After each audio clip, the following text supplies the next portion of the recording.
Il était impossible de ne pas réagir. Anthony Blinken, le chef de la diplomatie américaine, ne pouvait pas laisser passer ce nouvel abcès de tension entre Israël et l'Iran. Après étude du dossier, il se confirme que l'Iran est bien à l'origine d'une attaque contre un pétrolier, le Mercer Street, naviguant pour le compte d'une société israélienne. La frappe d'un drone suicide, ce n'est pas la première fois qu'Israël et les Iraniens s'adonnent à des actes d'hostilité en mer, mais là, une strate a été franchie avec la mort de 2 hommes, 2 civils. Israël, la Grande-Bretagne et les États-Unis disposent d'éléments, de preuves, certifiant la provenance de l'attaque. Pour organiser la réplique, afin que celle-ci soit proportionnée et dissuasive, il convient donc de se pencher sur le motif de cette agression. Si Téhéran n'a pas fait de commentaires officiellement, la chaîne publique iranienne Al-Alam, citant des sources bien informées, déclare que l'attaque est une réponse au raid israélien en Syrie, qui lui aussi,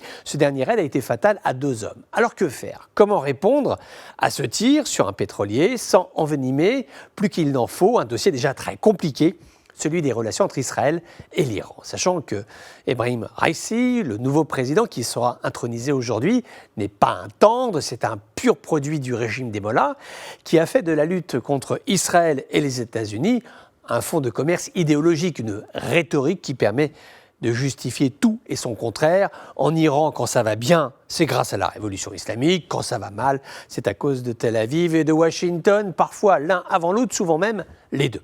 L'arrivée d'un nouveau président en Iran, c'est l'arrivée d'un homme qui doit marquer son territoire politique. Même s'il endossera ses fonctions à l'ombre du guide suprême, Ali Khamenei, la tentation peut exister de marquer l'entame de son mandat par des gestes forts. Des gestes qui plairont à l'opinion publique iranienne conservatrice, des gestes de fermeté, voire de violence. Au motif invoqué pour cette attaque de drone, on peut aussi se dire qu'il y a eu une exaspération, celle des Russes, qui eux aussi sont très agacés par les frappes de l'aviation israélienne en Syrie. Lors de la dernière attaque, pour la première fois, Moscou est directement intervenu pour abattre 4 missiles qui venaient d'être tirés par des F-16 israéliens. La hotline, la ligne téléphonique entre Moscou et Tel Aviv a été coupée, donc les Russes et les Iraniens veulent envoyer un message de fermeté pour que cessent les opérations israéliennes, message qui pourrait être entendu, puisque Israël envisagerait, par langue conditionnelle, mais envisagerait d'abandonner les attaques aériennes à la faveur de tirs de canon de longue portée, des systèmes Rampage ou encore Spice 2000,